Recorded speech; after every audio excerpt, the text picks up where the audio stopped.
Verranno a incontrarvi? Lo speriamo, come ci avevano promesso. Si lamentano di non avere notizie certe dall'amministrazione sul tracciato, sul tipo di veicoli, sui tempi e sui soldi. I comitati che sono sorti nei mesi scorsi per contrastare il progetto della nuova linea, dalla stazione a Volta Barozzo passando per l'ospedale, sono delusi. Sindaco e vice sindaco avevano promesso di incontrare cittadini e commercianti, una promessa che secondo i comitati è rimasta tale. Inizialmente ci hanno promesso un tavolo di lavoro per discutere il progetto insieme e invece abbiamo visto che a quanto pare o decideranno la tratta attraverso la geolocalizzazione dei cellulari o addirittura facendo i giri per i quartieri.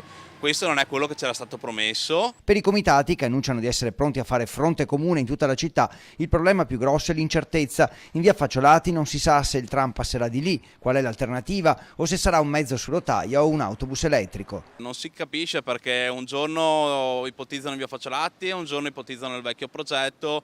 C'è sempre più confusione. Intanto l'Ascom fa sapere di essere favorevole al tram a patto che i cantieri abbiano date certe e che il mezzo sia lo stesso di quello attuale. Anche gli ambientalisti, secondo l'associazione commercianti, devono fare un passo indietro. L'assessore Bressa invece annuncia un tavolo di discussione per la prossima settimana con le associazioni di categoria.